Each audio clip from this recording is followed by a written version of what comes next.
अजमेर में आज क्या कुछ हुआ आप देखिए हमारे साथ।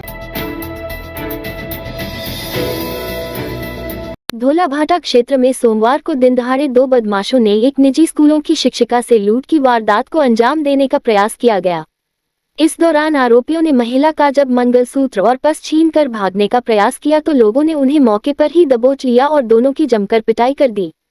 बाद में दोनों आरोपियों को अलवर गेट थाना पुलिस की सुपुर्द कर दिया, जिसे पुलिस मामले में पूछताछ करने में जुटी हुई है। वहीं वारदात के दौरान शिक्षिका धोलाभाटा निवासी शैल कुमारी गिरने से घायल हो गई, जिन्हें अस्पताल में पहुंचाया गया, जहां उनका उपचार जारी है। वारदात के बाद क्षेत्रवासियों में भी रोष है। उन्होंने क्षेत्र में सुरक्षा व्यवस्था बढ़ाने की मांग की है। ये करीब घंटे और पहले धोलाभाटा चौराहे की बात है। दो लड़के की लेडीज़ का पर्स और कुछ चेन तोड़ के भाग आए हैं। लेडीज़ अभी घायल है, जीत में एडमिट है। यहाँ लड़के वही पीछे भी जा रहा था, उसने इसको देख लिया था, देख के पीछा किया था, यहाँ आके उसको पकड़ लिया धोलाभाटा आमदे मंदिर पे। फिर मोहल्ले वालों की मदद से उन्होंने इसको दोनों बच्चों को दबोचा। वो बैठा यहाँ पे और पता लगा किया तो बोला कि ये दोनों अफीम ची है, नशे का आदि है। और ये खुलेआम अगर दिन दहाड़े ऐसी अगर घटनाएं होगी तो ये बड़ी कानून व्यवस्था के लिए बड़ी सोचनी देनी स्थिति है। तो मैं भी घबरा के एकदम से चला, बाइक उठाई, मेरी बेटी भी साथ में थी। देखा तो भीड़ लगी हुई थी ठोकाए वारदात पे, और ये लोग जो चोर हैं ये फरार हो चुके थे वहाँ से। क्या हुआ था, फिर क्या करके गए थे?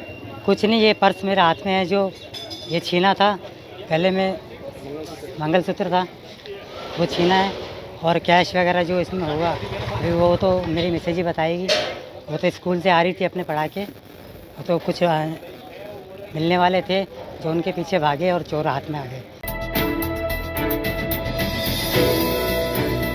राजस्थान लोक सेवा आयोग ने सहायक आचार्य, पुस्तकालयाध्यक्ष एवं शारीरिक प्रशिक्षण अनुदेशक प्रतियोगी परीक्षा 2023 के 7 विषय ABST, English, Rajasthani, applied art, librarian, business administration तथा होम साइंस विषय की मॉडल उत्तर कुंजियां आयोग की वेबसाइट पर जारी कर दी है। यदि किसी अभ्यर्थी को इन मॉडल उत्तर कुंजियों पर कोई आपत्ति हो तो निर्धारित शुल्क के साथ 3 जुलाई से 5 जुलाई को रात्रि 12 बजे तक अपनी आपत्ति ऑनलाइन दर्ज करवा सकता है। आयोग के मुख्य परीक्षा नियंत्रक आशुतोष गुप्ता ने बताया कि आपत्तियां आयोग की वेबसाइट पर उपलब्ध मॉडल प्रश्न पत्रों के क्रमानुसार ही प्रविष्ट करनी होंगी। इन परीक्षाओं के मॉडल प्रश्न पत्र आयोग की वेबसाइट पर उपलब्ध हैं। आपत्ति प्रामाणिक स्टैंडर्ड ऑथेंटिक पुस्तकों के प्रमाण सहित ऑनलाइन ही प्रविष्ट करें। आयोग ने प्रत्येक प्रश्न के लिए आपत्ति शुल्क 100 रुपये निर्धारित किया है। अभ्यर्थी SSO पोर्टल पर लॉगिन कर रिक्रूटमेंट पोर्टल का चयन कर उक्त परीक्षा के लिए उपलब्ध लिंक क्वेश्चन ऑब्जेक्शन पर क्लिक कर प्रश्नों पर आपत्तियां दर्ज करा सकते हैं। कुल आपत्ति शुल्क का भुगतान ही मित्र कियोस्क अथवा पोर्टल पर उपलब्ध पेमेंट गेटवे से किया जा सकेगा। शुल्क के अभाव में आपत्तियां स्वीकार नहीं की जाएंगी। आयोग द्वारा शुल्क वापस लौटाने का प्रावधान नहीं है। वन विभाग की ओर से जयपुर सहित प्रदेश में पौधे वितरण शुरू हो गए हैं। इसके लिए वन विभाग ने इस बार बालाजी नर्सरी में 60,000 पौधे, कांलवाड़ स्थित नर्सरी में 45,965 पौधे, सिल्वर पार्क नर्सरी में 10,000 पौधे, जवाहर नगर स्थित नर्सरी में 24,035 पौधे, धामीकला नर्सरी में 19,250 पौधे, नाहरगढ़ वाइल्ड लाइफ सेंचुरी स्थित मनसा माता नर्सरी में 10,000 पौधे और पुष्कर बायोलॉजिकल पार्क स्थित नर्सरी में इस बार 30,000 विभिन्न प्रजातियों के पौधे तैयार किए गए, जिनमें नीम, अशोक, पीपल, गुलाब, चंपा, कदम सहित अन्य पौधे शामिल हैं। आज से शुरू हुए पौध वितरण में लोगों का भी अच्छा रिस्पॉन्स मिल रहा है।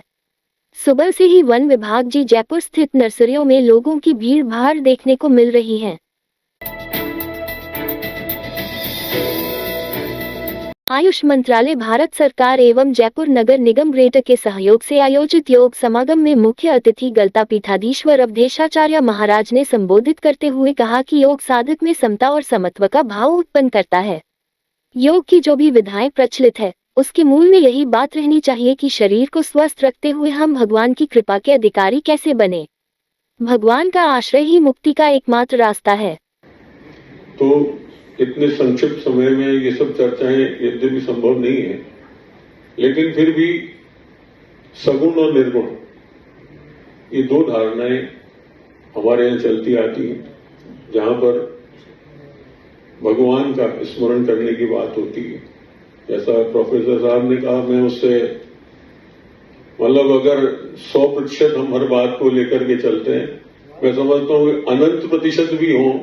इस रात की सुबह नहीं होती जब तक हाथ में उसकी गर्माहट नहीं होती। चाय का प्याला, अखबार साथ पुराना है, मिट्टी से जोड़ता है। खबरों की खुशबू से सारा घर महकता है। हर रंग में ढला कहानियों से किस्सों तक ले जाता है बेरोक टोक। देश के हर हिस्से तक ये हकीकत का आईना है। ख्वाबों को सच करके दिखाता है। दैनिक नवज्योति, आपके लिए, आपके साथ। ये थे आज के मुख्य समाचार। विस्तार से जानने के लिए पढ़ते रहिए दैनिक नवज्योति। दैनिक नवज्योति के YouTube चैनल को सब्सक्राइब करें और ताज़ा अपडेट के लिए बेल आइकॉन दबाएं।